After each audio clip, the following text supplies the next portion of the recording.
Let's start with a moment that feels small, but it isn't. You finally resign, your heart is racing, you feel lighter, and then before you even shut your laptop, they call you, and suddenly everything you asked for is on the table. If you've been in that moment, or maybe you think you might be someday, stay with me.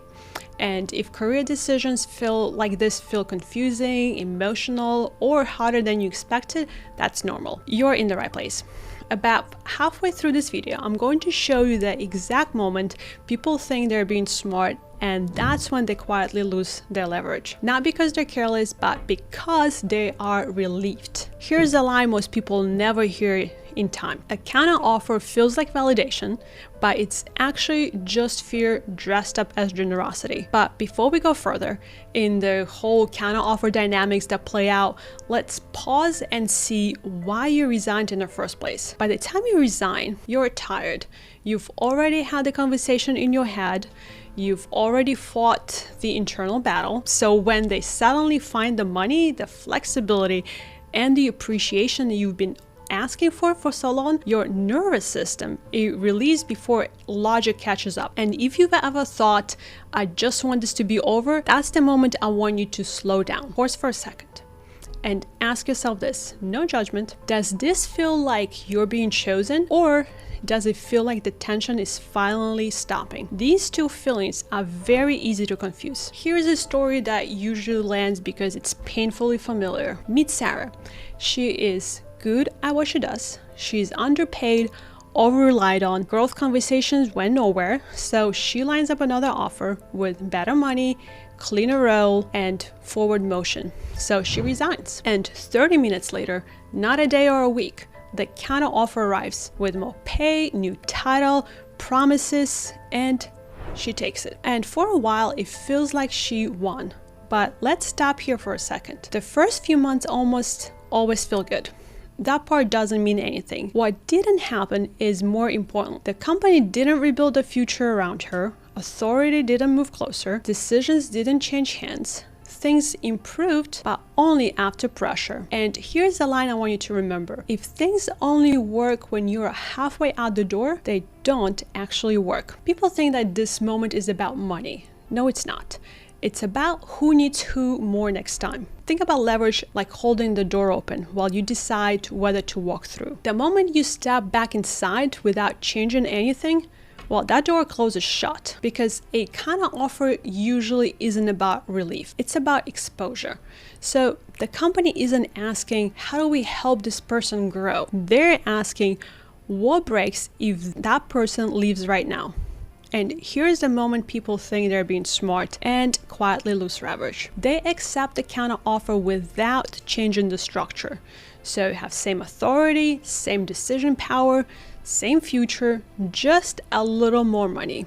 Relief feels like security in that moment, but 6 months later doesn't feel the same. Let me slow this down for a second, because this is where smart people always rush. After watching this play out about 100 times, more counteroffers fall into 3 types. The first is panic retention. That's when the company scrambles because losing you would hurt right now. Money shows up fast, titles get flexible, but once the risk passes, nothing else really moves. The second one is delay.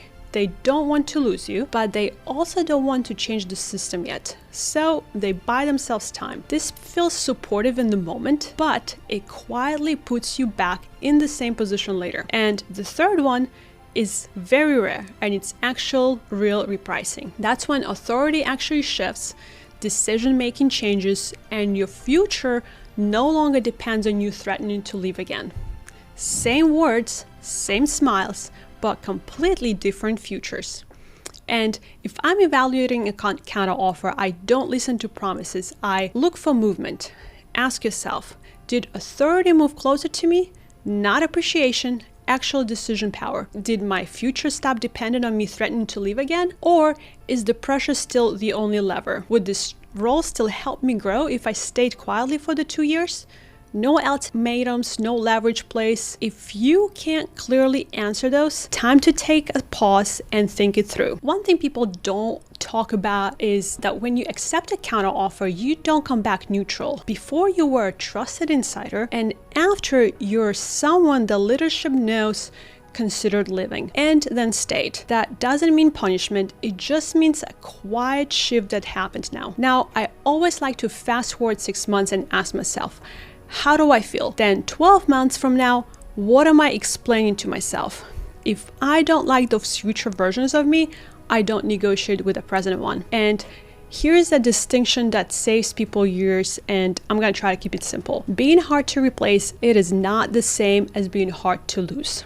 Hard to replace gets you paid today, and hard to lose gets you built around. So quick gut check, if you left tomorrow, would the company scramble or would they just calmly recalibrate? That answer tells you more than the race. Sometimes taking the counteroffer makes sense.